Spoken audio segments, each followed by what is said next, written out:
On est aujourd'hui le lundi 26 Tishrei et on est le 16 octobre. Le cours sera aujourd'hui pour l'élévation de l'âme à la mémoire de Armand Saïdou Khouri Ben Myriam pour l'année de son décès, ainsi que pour l'élévation de l'âme de Claudine Hamisha Bat Henriette Kouka, ainsi que pour la guérison d'Avraham Ben Sultana. Un très bref résumé de ce qui a été expliqué hier, surtout la conclusion, afin de rentrer directement dans le cours d'aujourd'hui. On a montré hier, j'ouvre une parenthèse comme j'ai l'habitude de le faire, impossible de comprendre réellement le cours d'aujourd'hui si on n'a pas bien en tête le cours d'hier, et je reprends. On a donc montré hier la difficulté, apparemment la contradiction qu'il y avait entre différents enseignements, ceux des maîtres de la Torah, ceux de la Torah elle-même, de ce que l'on peut comprendre de la Torah, puisque la Torah nous explique que le monde a été créé en 7 jours. Notre monde a été créé en 7 jours. Et selon les définitions, selon les explications données déjà de très nombreuses fois, on sait, on a déjà appris ensemble que le chiffre 7 est le chiffre qui incarne la dimension des limites telles que l'on va les retrouver au niveau de la nature, où l'infini n'est plus de ce monde, en ce sens que chaque chose a un endroit, chaque chose a une fonction, chaque chose a un caractère, chaque chose a une identité, et chaque chose finalement est limitée en ce sens qu'elle trouve en face d'elle une autre dimension, une autre force qui exprime exactement le contraire. Et lorsque ces deux forces se réunissent, il y a nécessairement un combat jusqu'à ce que le plus fort gagne. L'eau et le feu, la droite et la gauche, le haut et le bas.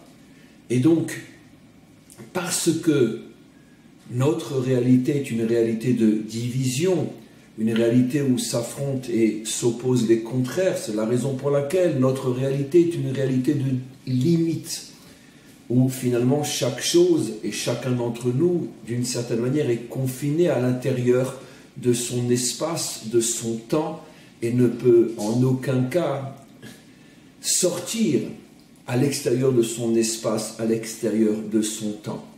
Ne serait-ce qu'au niveau d'une vie, chacun d'entre nous a un commencement et a une fin. Chacun d'entre nous vit à tel endroit et ne peut pas vivre à tous les endroits au même moment. C'est absolument impossible.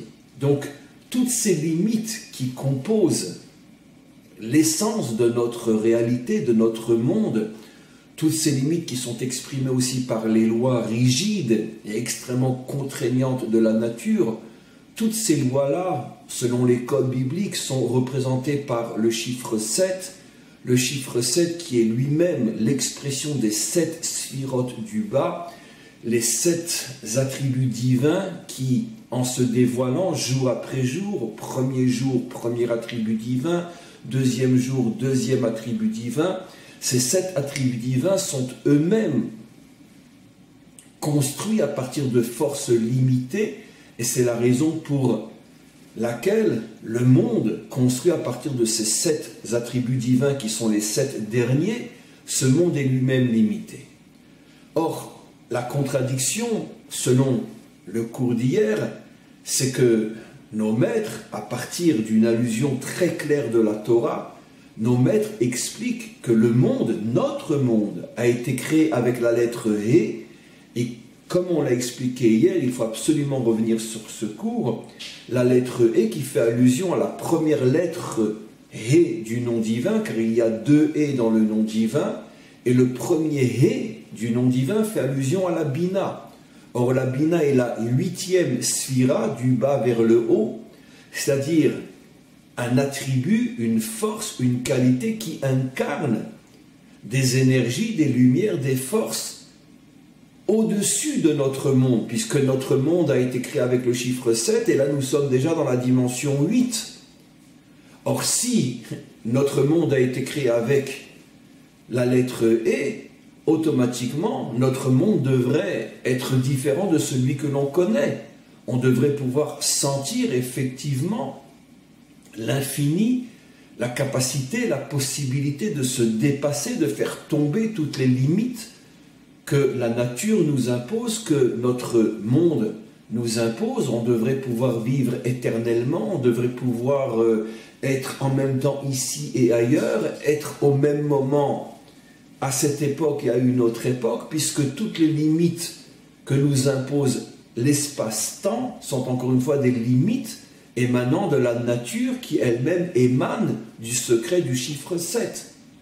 Or, en nous disant que notre monde a été créé avec le chiffre 8, que représente le premier Hé du nom divin, c'est-à-dire ce que l'on a appelé hier la sphira de la Bina, on ne voit pas du tout où ces forces surnaturelles au-dessus de la nature par rapport à notre dimension, où et comment elles se manifestent. Donc c'est globalement sur cette question que l'on est resté hier. Et on va continuer maintenant et continuer à approfondir. Cette question est d'autant plus forte que, comme je l'ai expliqué hier, sans rentrer dans les détails, sur le mot Ibarham, on met en évidence que notre monde a été créé avec la lettre E, mais nos maîtres aussi mettent en évidence que le monde a été créé par le mérite d'Avraham. Parce que dans le mot Ibarham, il y a le mot Avraham, que le monde a été créé Avraham, qu'il faut comprendre d'après le sens que le monde a été créé par le mérite d'Avraham. Alors, avant d'aller plus loin, essayons d'expliquer. Encore une fois, sur le plan technique, j'ai déjà de très nombreuses fois enseigné, expliqué que le génie de l'hébreu, c'est que chaque mot contient une infinité de sens et que selon la manière dont tu le lis, selon la manière dont tu ponctues à l'intérieur du mot lui-même, tu fais apparaître différentes notions, différents sens. Et ici, nos maîtres font apparaître deux sens au même mot, soit, comme on l'a expliqué, que le monde a été créé avec la lettre E, ce qui évoque la question du cours, et aussi que le monde a été créé avec Avraham, c'est-à-dire en bon français, par le mérite d'Avraham. Alors d'abord, arrêtons-nous sur cette deuxième explication. Le monde est créé par le mérite d'Avraham, ce qui signifie que c'est le personnage d'Avraham qui justifie la création du monde. On va bien sûr devoir expliquer pourquoi. C'est-à-dire que quand le maître du monde a décidé de créer le monde, et quand on parle bien évidemment de création du monde, on fait surtout, essentiellement, presque exclusivement allusion à la création de l'homme, l'homme qui est le sujet, le but, la cause principale et la finalité, le pourquoi et le comment de toute la création. Je parle bien sûr de l'homme adamique, celui qui continue à perpétuer l'identité adamique jusqu'à sa réparation totale au moment de la délivrance finale par le Mashiach lui-même. En tous les cas, l'homme est le sujet essentiel de toute la création. Et voilà que nos maîtres nous disent que lorsque le maître du monde a pensé la création, il a justifié à ses propres yeux la nécessité de créer l'homme, de créer le monde, donc de créer l'homme, en pensant à Avraham. Et quand il a pensé à Avraham, il a trouvé la justification nécessaire à la création du monde. Alors bien évidemment, une infinité de questions se posent. Pourquoi Avraham plus que Moshe, celui qui a libéré Israël, nous a donné la Torah? Pourquoi Avraham plus que Yitzhak ou que Yaakov? Pourquoi Avraham plus que David? Et surtout, pourquoi Avraham plus que le Mashiach lui-même? Pourquoi Avraham? Alors on pourrait répondre simplement parce qu'Avraham est le premier père. C'est celui qui commence l'histoire. C'est une réponse qui est juste, mais qui n'est pas encore complète. On va essayer de comprendre qu'est-ce qui s'est passé avec le personnage d'Avraham qui fait qu'il a été finalement le détonateur, le catalysateur de cette volonté du maître du monde de créer Adam. Alors, c'est d'autant plus intéressant que le fameux « et » qui a permis de créer notre monde, avec la question bien sûr à laquelle on n'a toujours pas répondu, ce fameux « et » est aussi le « et » qui a été donné à Avraham. Puisqu'au départ, Avraham s'appelait Avram, Et il n'a pu devenir véritablement le père fondateur d'Israël qu'à partir du moment où ce Hé, ce fameux Hé, a été rajouté à son nom. Au moment où ce Hé est rajouté à son nom, c'est à ce moment-là qu'il reçoit aussi l'ordre de se circoncire. Donc l'alliance est établie entre lui, sa descendance et le maître du monde. Et surtout, c'est à partir du moment où il reçoit le Hé qu'il va pouvoir concevoir Yitzhak, donc commencer véritablement l'histoire du peuple juif. Le même Hé qui aura donc servi à la création et le même Hé qui va être donné à Abraham. Qu'est-ce que cela signifie? Alors, on va revenir sur l'histoire du Hé qui est donné à Abraham, et dans un premier temps, on va renforcer la question que l'on ne cesse de demander, et on va pouvoir petit à petit commencer à répondre. À quelle occasion et pourquoi ce Hé est donné à Abraham? Il y a un moment où Abraham semble désespéré, parce que ça fait déjà fort longtemps que le maître du monde lui a promis une descendance. Les années passent, il vieillit, elle vieillit, son épouse vieillit, et il n'y a toujours pas d'enfant en vue. Il y a un moment où effectivement il semble se décourager. Le maître du monde sent le découragement d'Abraham et lui dit à ce moment-là, sors de ta tente et contemple du haut vers le bas les étoiles.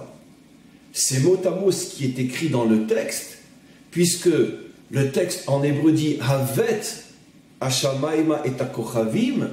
Le mot lehavit en hébreu signifie toujours regarder du haut vers le bas. Or, bien sûr, la question qui se pose est comment Abraham peut-il sortir de sa tente et regarder du haut vers le bas les étoiles? Nécessairement, il les regarde du bas vers le haut. Nos maîtres expliquent que le maître du monde a élevé Abraham. Bien sûr, il ne s'agit pas d'une élévation physique, mais a élevé Abraham au-dessus des étoiles, a libéré Abraham de l'emprise qu'exerçaient sur lui les astres et les étoiles, et le maître du monde lui a dit, je te libère du décret fixé par les étoiles, et comment je vais te libérer? En rajoutant un Hé à ton nom, parce que ce que tu as vu au niveau des astres et des étoiles, qui fait que tu arrives à ce découragement, à ce désespoir, ce que tu as vu, c'est que Abraham ne peut pas avoir d'enfant, mais moi je vais t'élever au-dessus des étoiles, je vais donc te libérer de ce décret, je vais rajouter une lettre à ton nom, la lettre Hé, et sur le nom Abraham, il n'y a pas de décret, que sur le nom Abraham, mais pas sur le nom Abraham, quand on rajoute un Hé. Donc tu pourras, oui, enfanter. Voici les mots codés, bien évidemment, des maîtres d'Israël. Alors, qu'est-ce que cela signifie à notre niveau? Cela signifie tout simplement, dans un langage plus moderne qui est le nôtre, c'est que selon les lois de la nature, ce à quoi font allusion les étoiles et les astres, selon les lois de la nature, il n'y avait aucune possibilité pour que Sarah et Abraham puissent ensemble enfanter. Il y avait quelque chose, une stérilité liée à ce couple particulier qui fait qu'ils ne pouvaient pas enfanter. Abraham, disent nos maîtres, était un grand savant par rapport à la science de l'époque, c'est-à-dire la connaissance des astres et des étoiles et surtout des influences astrales sur ce monde et sur l'homme.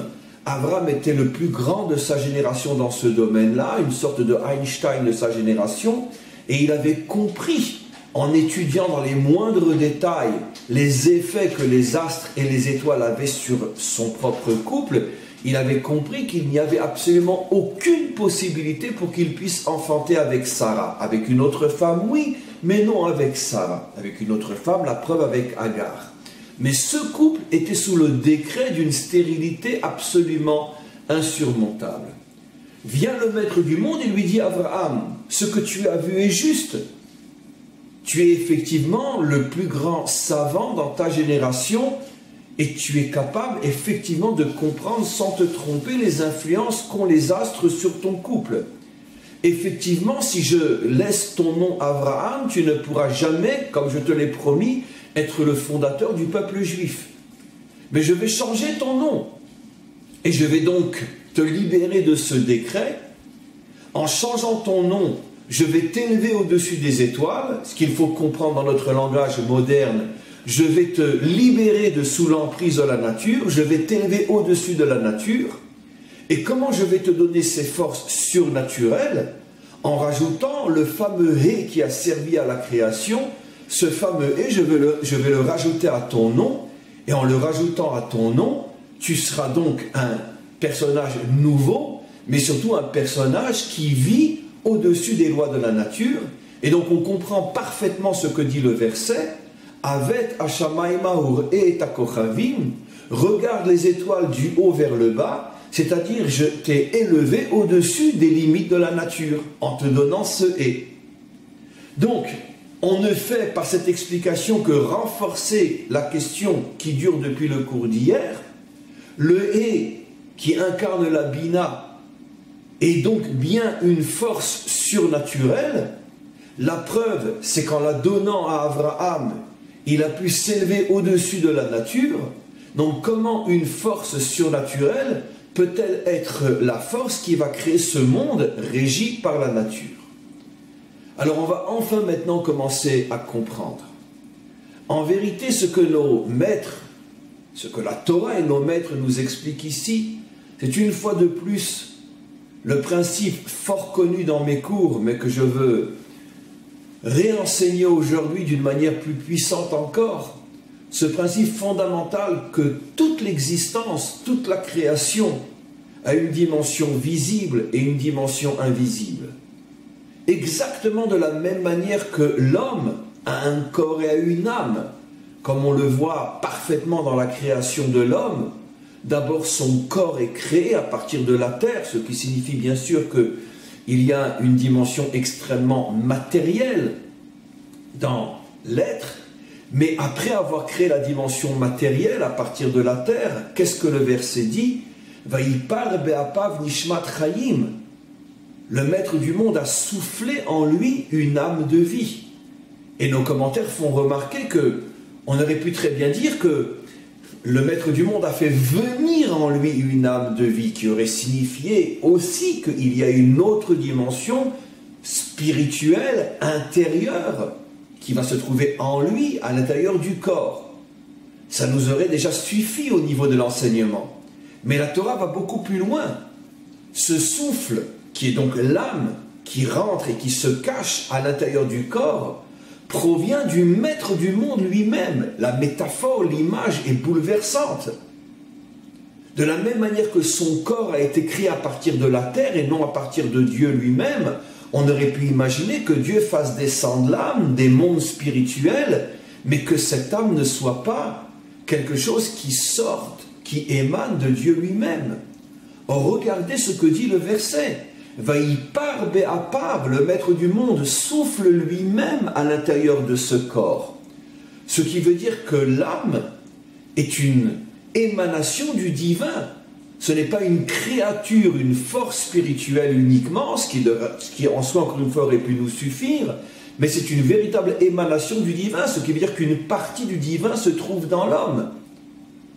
Mais quand je vois l'homme, même l'homme adamique, comment arriver à imaginer, penser, et à plus forte raison ressentir que quelque chose de divin se trouve en lui, qu'une véritable partie de Dieu, si j'ose dire, se trouve à l'intérieur de l'homme. C'est quelque chose d'inimaginable.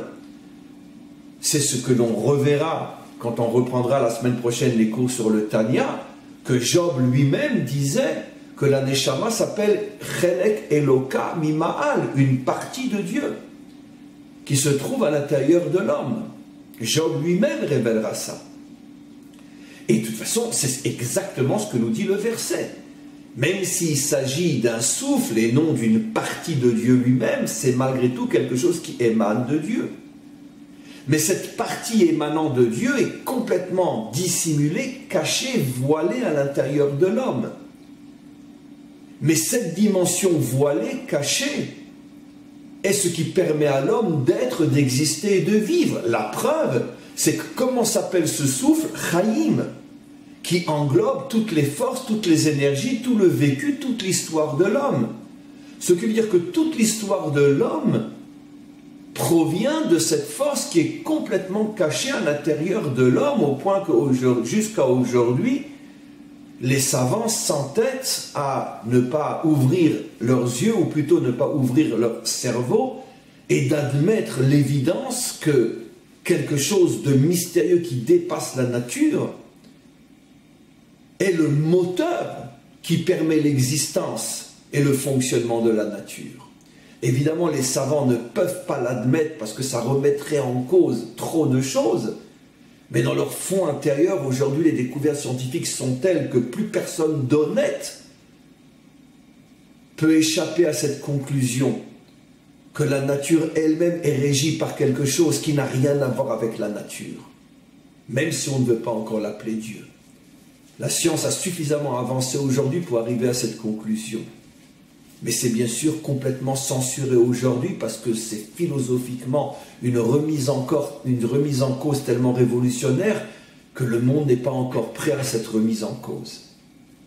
Mais quoi qu'il en soit, de la même manière que dans le corps limité, matériel et charnel de l'homme, se trouve quelque chose qui n'a rien à voir avec ses limites matérielles et charnelles, puisque c'est une émanation du divin qui, comme le divin, est forcément infini, exactement de la même manière, dans le monde, se trouve une âme qui est complètement surnaturelle en rapport aux limites imposées par la nature à ce monde, ou plutôt à l'extériorité de ce monde.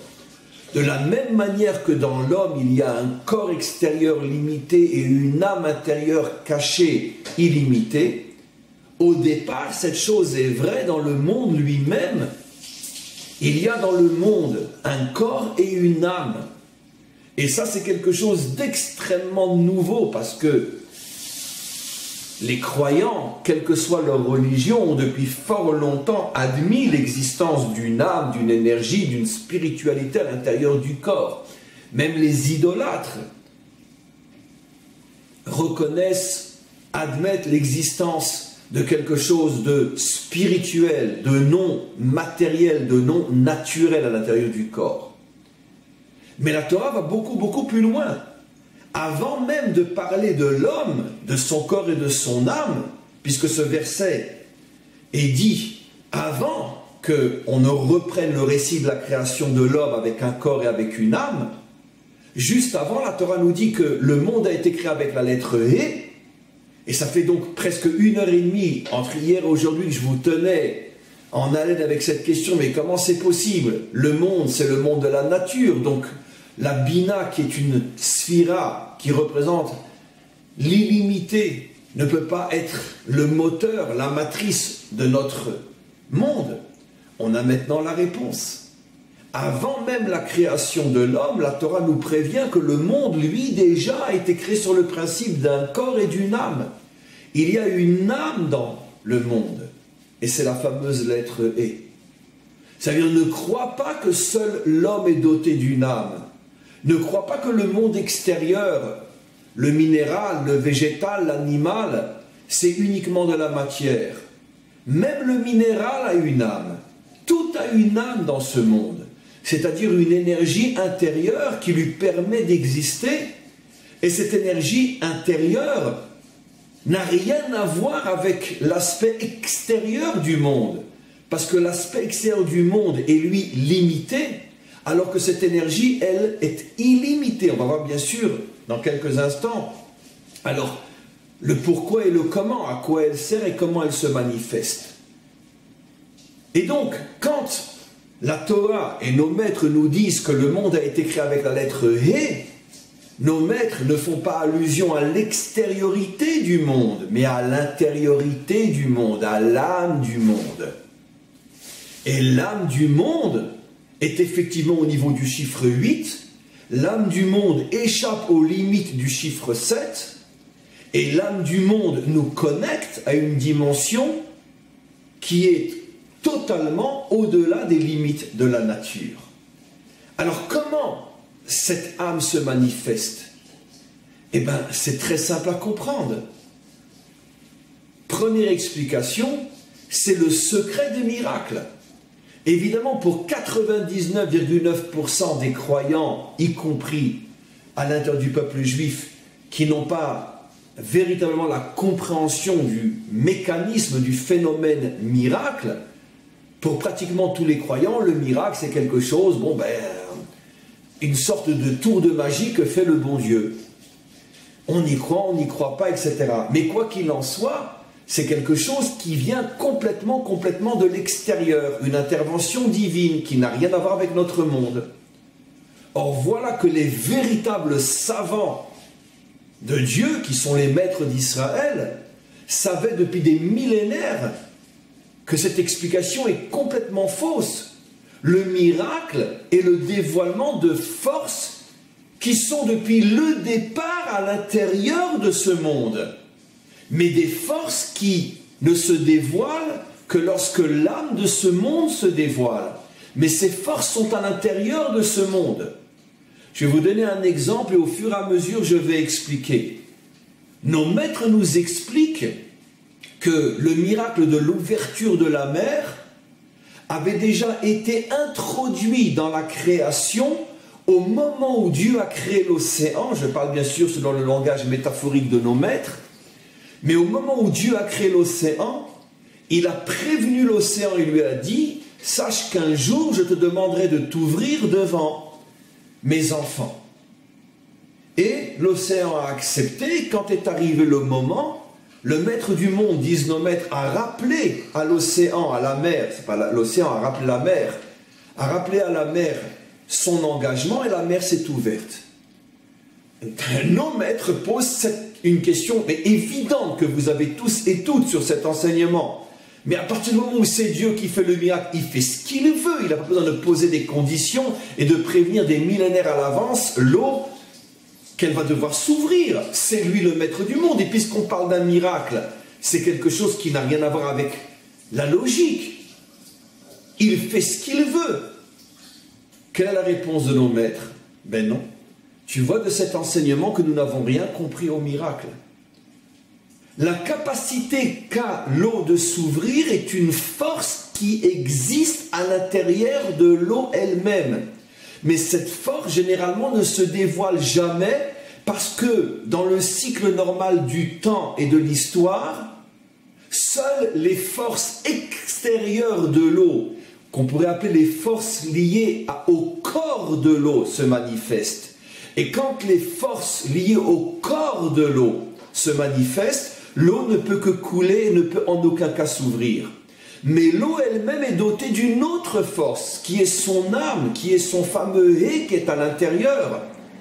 Et les forces du hé, non seulement n'ont rien à voir avec les forces du corps de l'eau, mais sont capables de bouleverser les forces du corps, de transformer la nature de l'eau et de lui faire faire exactement le contraire de ce que son corps généralement lui fait faire. C'est pour ça que l'eau ne s'est pas ouverte parce que Dieu tout d'un coup a décidé de l'ouvrir. Simplement que Dieu à ce moment-là a donné suffisamment de puissance, de force à l'âme de l'eau de se réveiller, de prendre le dessus sur le corps, et automatiquement de nouvelles lois se sont dévoilées et ont agi à l'intérieur de la nature, et l'eau s'est ouverte.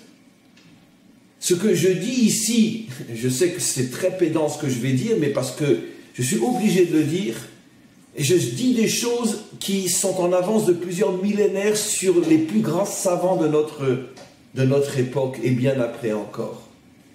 Mais un jour viendra où la science arrivera à prouver ce que je dis, où la science se rendra compte qu'il y a des énergies infinies cachées à l'intérieur de la nature elle-même, qui lorsqu'elles se dévoilent, sont capables de faire faire à la nature des choses totalement, absolument, radicalement différentes à ce que nous percevons en général durant le cycle normal, entre parenthèses, de l'histoire. Le miracle n'existe pas. Tout a déjà été prévu dès le départ. Simplement, encore une fois, que depuis des millénaires, nous ne vivons qu'au niveau du corps de la nature, mais lorsque l'âme de la nature se dévoile, tout est bouleversé, tout change. Alors vous comprenez que si c'est vrai au niveau du minéral, comme l'eau, imaginez-vous les forces inimaginables dont pourrait être capable l'homme si véritablement son âme se dévoilait. Vous comprenez pourquoi, et pourtant vous me connaissez, combien je suis anti-charlatanisme et combien je suis anti-rêveur et spiritualité déconnectée et du n'importe quoi. Mais malgré tout, combien de fois je vous ai enseigné, je vous ai rapporté cet enseignement qui pour moi est d'une évidence aussi évidente que je suis en train de parler en ce moment. Nos maîtres nous affirment qu'à l'époque du Baal Shem Tov, qui vivait dans une petite ville d'Ukraine, il se rencontrait tous les jours avec Rabbi Chaim Ben Attar, le fameux Or HaChaim, qui lui vivait à Jérusalem. Tous les jours, ils se rencontraient, ils étudiaient ensemble la Torah. À 4000 km de distance, il y a 350 ans. Comment ils faisaient? Comment ils faisaient? Ben, c'était une rencontre au niveau de leurs âmes. Bien sûr que les corps ne se rencontraient pas, mais au niveau de leurs âmes, ils étaient l'un et l'autre capables de dévoiler ces énergies cachées à l'intérieur de l'être, et l'âme n'est absolument pas limitée dans l'espace-temps. Et ils se rencontraient réellement, et avaient des échanges, et se parlaient, etc. Étudiaient la Torah ensemble. Exactement comme Skype ou l'ordinateur peut faire aujourd'hui. On a trouvé la machine capable d'amener au même endroit, par le biais d'une image, des personnes éloignées à des milliers de kilomètres. C'est exactement ce que est arrivé à faire sans avoir besoin d'une machine. Quand nos maîtres nous parlent, je ne vais pas trop insister parce que je ne veux pas rentrer dans le surnaturel, mais nous parlent du phénomène qu'on appelle Kfitsat Aderer. Il y a eu de très très grands maîtres, de très grands justes, des prophètes aussi qui étaient capables de parcourir une distance de plusieurs milliers de kilomètres en quelques secondes, comme dans les films de science-fiction. Je le dis avec la plus grande simplicité, la plus grande évidence. Je n'ai aucun problème à accepter, à ressentir cette possibilité, mais aussi clairement que je suis en train de toucher mon front maintenant. Parce que nous, ça nous paraît dingue, ça nous paraît de la folie, parce que nous sommes coincés uniquement à l'intérieur de la dimension corps de la nature. Mais ceux qui atteignent la dimension âme de la nature sont capables de sortir complètement de l'espace-temps. Et c'est l'une des grandes révolutions qui va commencer lentement, mais sûrement à apparaître à partir de la délivrance finale. Pas d'un seul coup, parce que ça serait trop bouleversant, trop déstabilisant, mais au fur et à mesure, l'humanité va apprendre à connaître et à dévoiler l'âme du monde, et en dévoilant l'âme du monde, l'humanité va accéder à des forces qui n'appartiennent plus à la dimension 7, mais à la dimension 8. Jusqu'à ce que l'humanité se soit suffisamment préparée à rentrer dans ce qu'on appelle le monde à venir, Olam Haba, et dans le Olam Haba, il n'y a plus de dimension 7, on n'est que dans le 8, dans le 9, dans le 10, et beaucoup plus encore. Et ça n'a plus rien à voir avec ce que l'on connaît aujourd'hui. Vous comprenez maintenant, pour revenir à un niveau plus simple, comment au niveau d'un homme, quand un homme arrive à dévoiler son âme, c'est pas simplement qu'il devient croyant, qu'il devient religieux, qu'à Dieu ne plaise. Parce qu'en devenant croyant et religieux, il devient tout simplement idiot. C'est pas ça que je dis. La preuve qu'un homme dévoile son âme, c'est qu'il voit en lui se dévoiler et naître des forces qui font de lui un être largement différent du commun des mortels, dans sa capacité de comprendre, dans sa capacité d'investir, dans sa capacité de faire, dans sa capacité de réaliser, au point que ceux qui le voient se posent la question, mais comment fait-il pour faire, pour réaliser tellement de choses? Comment est-il possible? Mais parce que se dévoilent en lui des forces qui n'ont rien à voir avec celles qu'ont le commun des mortels.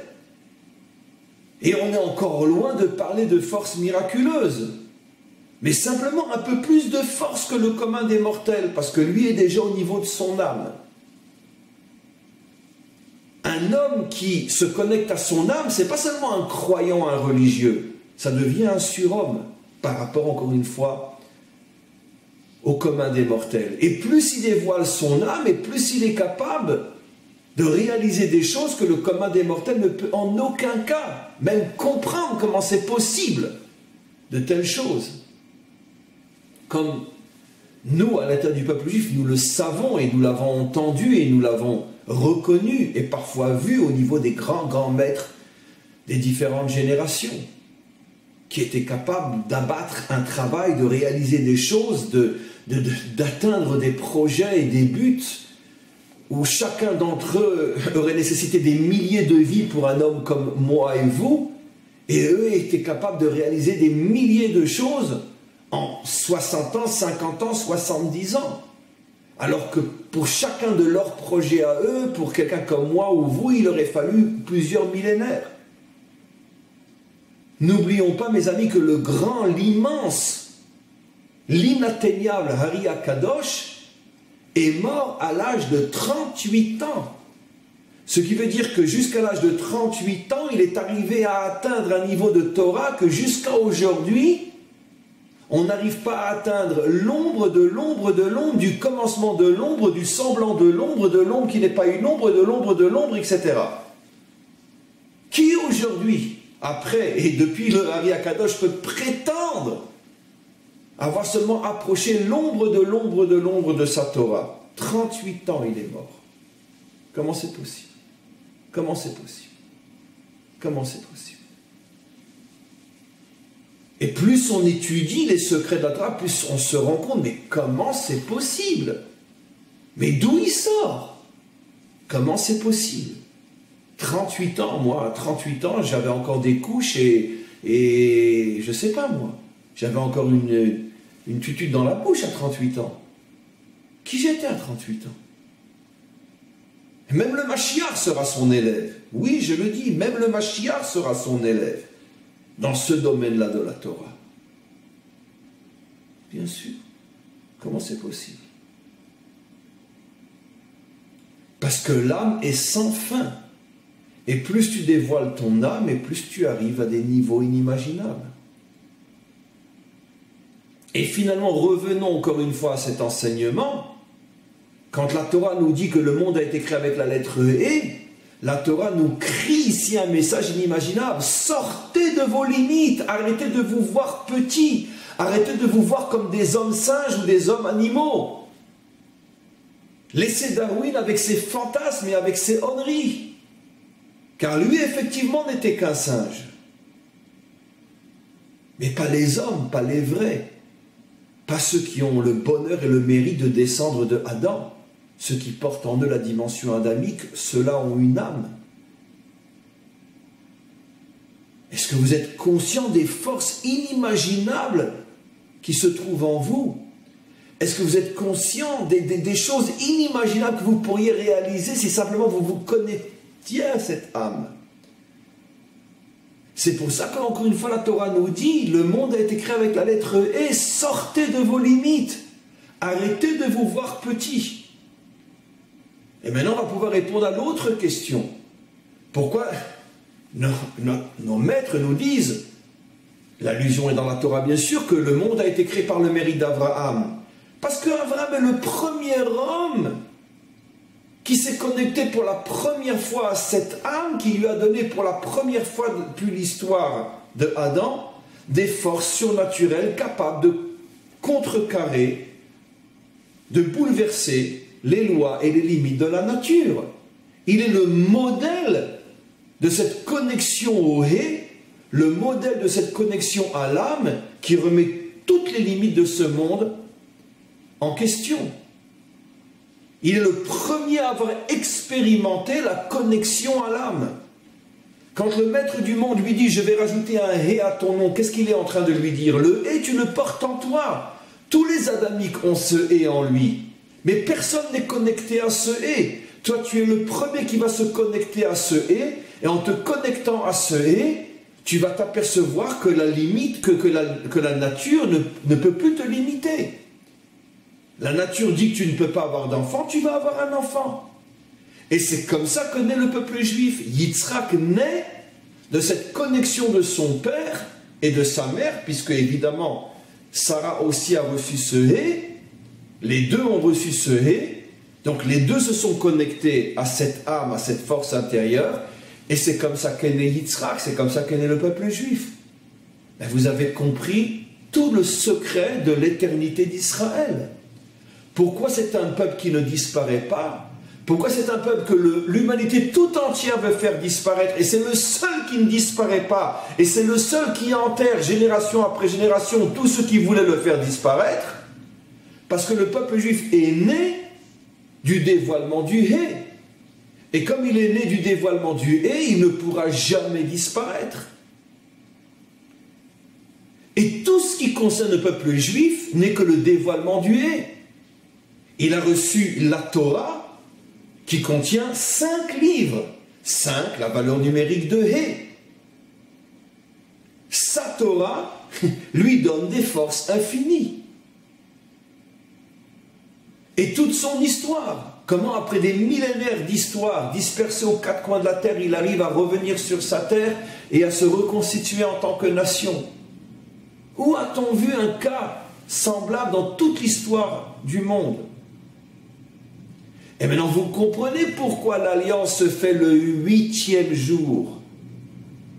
Le chiffre 8 qui est l'attribut divin, la bina correspondant au premier hé du nom divin. Vous comprenez donc pourquoi le 8e jour on se circoncis. Parce qu'en étant circoncis, un juif est en permanence relié au hé qui se trouve à l'intérieur de lui. Il peut malheureusement fauter et créer des murs de béton entre lui et ce hé. Et c'est malheureusement ce qui se produit pour la grande majorité d'entre nous. Mais l'individu, lui, peut se déconnecter de son hé, mais pas la nation.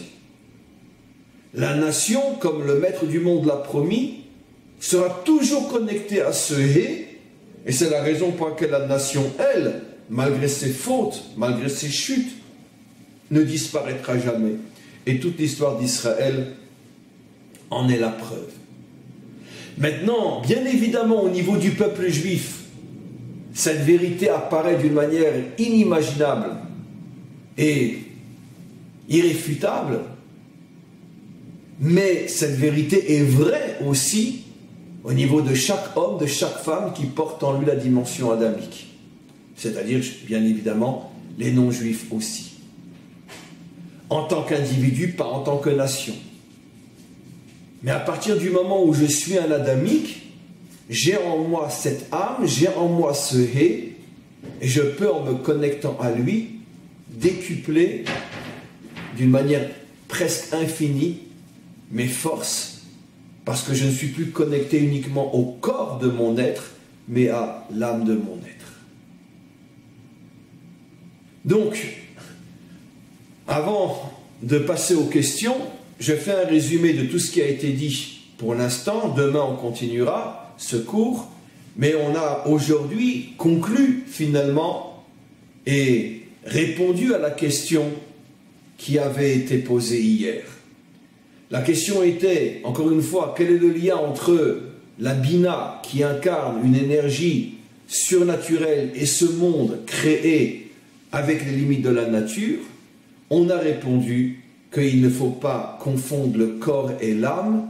Ce monde est doté d'une âme, et cette âme, bien évidemment, est le fameux Hé auquel la Torah fait allusion, le Hé donné à Abraham, qui va faire de lui le modèle de l'humanité, c'est-à-dire cette capacité, ce devoir de se connecter au Hé. Le peuple juif naît de cette connexion au Hé, et je tiendrai juste à rajouter aussi que le seul endroit sur terre où véritablement ce Hé se dévoile, c'est bien sûr la terre sainte, la terre appelée sainte par l'humanité tout entière. C'est quoi sa sainteté? Ne demandez pas à quelqu'un dans la rue pourquoi on l'appelle la terre sainte, il n'en sait rien. Oui, il vous dira quelque chose de plus ou moins juste ou surtout faux. Mais la véritable raison pour laquelle cette terre est sainte, c'est parce que pour l'instant, car les choses changeront au moment de la délivrance finale, mais pour l'instant, le seul espace où ces énergies se dévoilent, ces énergies nishmatiques se dévoilent, et pas seulement corporelles, c'est pas seulement le corps de la terre qui se dévoile, mais l'âme de la terre, le seul endroit, c'est dans la terre sainte, la terre d'Israël. C'est la raison pour laquelle tous les peuples veulent cette terre, parce que dans leur subconscient, dans leur inconscient, ils sentent que cette terre est différente de toutes les autres terres et que celui qui est connecté à cette terre reçoit des forces qu'il ne peut en aucun cas recevoir ailleurs. C'est pour ça que quel bonheur et quel mérite de pouvoir vivre en Israël.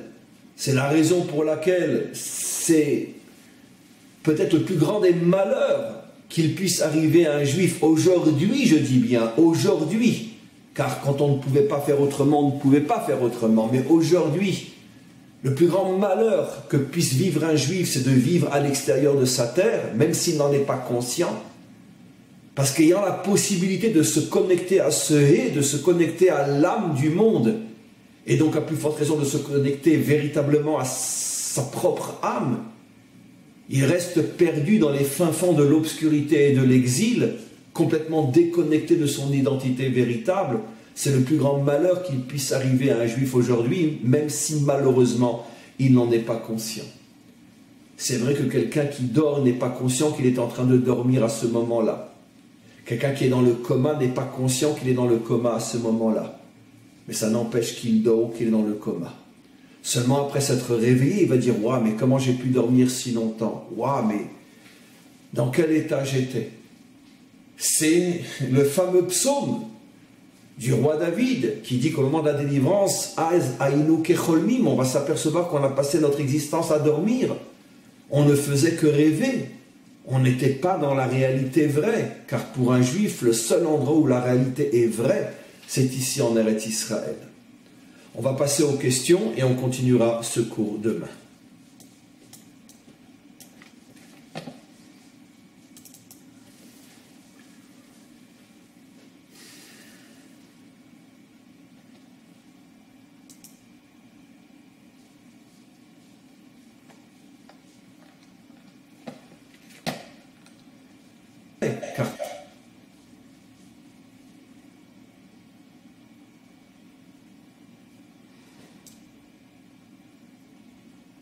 Je ne vois pas de questions, je vais attendre quelques secondes. Et je vais profiter des quelques secondes avant que les questions arrivent, si elles arrivent, ou alors vous êtes tellement soufflés que vous n'avez pas de questions. Mais quoi qu'il en soit, je tenais donc à préciser que n'oubliez pas notre rendez-vous de dimanche prochain. Nous allons à Hebron en live, ça va être un moment très très très très fort, un moment très très très important. Et je vais profiter de ce moment-là, puisqu'on est encore au début de l'année, je vais profiter de ce moment-là pour prier, bénir, si j'ose dire, tous ceux qui se seront inscrits, tous ceux qui auront participé. Ça sera un moment très très fort. Il y aura bien évidemment aussi de nombreuses explications sur l'endroit. Il est vrai qu'on a déjà été de nombreuses fois à cet endroit. Je crois qu'on a déjà fait un live ou deux, mais de toute façon, un endroit à ce point puissant, à ce point infini est inépuisable, et il y aura encore et encore et encore des choses à vivre, à expliquer, à ressentir, à transmettre, et surtout les bénédictions. Je tiens à profiter de l'occasion pour vous dire que tous ceux qui s'étaient inscrits pour les différentes bénédictions au moment de l'ouverture du Héral, pendant toutes les fêtes depuis Rosh Hashanah, tout a été fait bien sûr avec beaucoup de force, beaucoup d'intensité. Parfois je le faisais même plusieurs fois pendant la fête, le matin, l'après-midi, parce qu'on ouvre à différentes reprises le Héral. Je ne me suis pas contenté de le faire une fois seulement. Et donc, comme je vous l'ai dit, tous ceux qui verront leur demande se réaliser, qu'ils m'envoient un message pour que l'on puisse en parler. Je tenais à profiter de l'occasion aussi pour vous dire que j'ai déjà reçu un message d'une personne qui avait demandé de prier pour elle, pour sa famille. Et cette personne était censée partir à Las Vegas au moment même où il y a eu l'attentat et se trouver justement à cet endroit-là au moment de l'attentat. Et finalement, il y a eu un empêchement, entre parenthèses, divin, qui a fait que le voyage a été annulé. Ils sont restés à Paris, ils ne sont pas partis. Et avec stupeur et étonnement, ils ont appris plus tard que, comme tout le monde, que l'endroit où ils auraient dû se trouver, il y a eu donc ce malheur, cette catastrophe, et donc finalement ils ont peut-être échappé à cette catastrophe. Et entre-temps, bien évidemment, où les bénédictions s'inscrivent, c'est qu'entre-temps, j'avais déjà prié pour eux, et l'annulation de leur voyage a eu lieu après que les bénédictions les concernant avaient été faites. Et c'est comme ça que finalement ils ont tenu à me dire que eux, en tous les cas, ressentaient très fortement que c'était grâce à ces bénédictions que finalement ils avaient été sauvés de cette catastrophe s'ils s'étaient trouvés ce jour-là à cet endroit-là, à Las Vegas. Donc quoi qu'il en soit, on continue ce cours demain et on se prépare à cet événement très très important de dimanche. Inscrivez-vous, demandez vos demandes de bénédiction de manière à ce que ça puisse être un moment très très fort que nous vivrons ensemble. Et en attendant, à tous et à toutes une très très bonne journée.